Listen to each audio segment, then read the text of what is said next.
Hello mga kababayan dyan, kumusta? Kuya Wilson here again, guys. Okay. Welcome to my page, Kuya Wilson Buhay Canada. So medyo ngayon lang ako naka-upload ulit ng video kasi medyo na-busy ako sa work and then meron din akong ginagawa dito sa aking trabaho, at saka sa ibang mga activities. But anyway guys, so meron lang akong magandang ibalita ngayon, kasi sino yung mga caregiver or sino yung mga nanny or mga yaya na gustong mag-apply dito sa Canada is open na balik, nag-open ulit yung Canada. So, effective March 31, so tanggap na rin sila ulit ng kanilang mga aplikante ng mga bilang isang mga caregiver or nanny, So, pero dalawang dalawang stream ang within Canada and yung outside Canada nga applicants. Ang nakalagay sa update ngayon is priority nila ibigyan ng processing, priority nilang mabigyan ng i-process yung kung sino yung nandito sa Canada. So, pasok doon yung mga international student or yung mga open work visa dito or yung naghanap ng mga ibang trabaho, So, ang maganda dito sa bagong stream nila, sa bago nilang opening sa IRCC ay landed immigrant ka. Kung mayroon kang employer na makuha dito sa Canada, kung outside Canada kang applicant, pagdating mo dito, automatic landed immigrant ka. Kasi dalawang stream, so workers in Canada and then applicants not working in Canada. So ito yung mga niya guys, ito yung mga requirements niya is at least mayroon kang CLB, IELTS or English test result or Canadian language benchmark.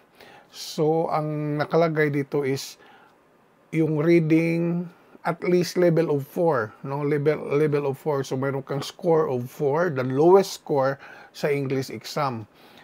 So, it's either IELTS or yung Canadian language benchmark, And then, kung ang employer mo ay nasa Quebec, so kailangan kang mag-exam ka rin ng French, kung mayroon kang French. So, at least high school Canadian graduate diploma equivalent. So, kung sa atin sa Pilipinas is yung old curriculum is ka pa doon, 4th year high school lang tayo, so hindi siya pasok. So, kailangan kang mayroon kang additional education like yung training mo sa caregiving, or nag-training ka, nag-aral ka sa caregiver or second year college ka, plus your training sa caregiver, so pasok siya. Pero at least mayroon kang work experience, recent and relevant work experience related sa caregiving, recent and relevant work experience or related caregiver training credentials, at least 6 months. So, kung mayroon kang work experience na more than 6 months, malaking advantage.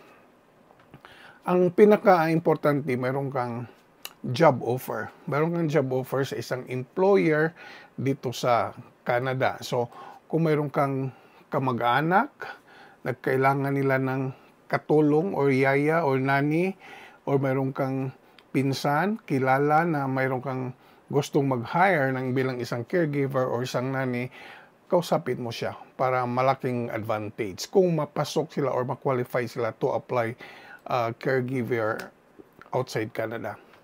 Okay?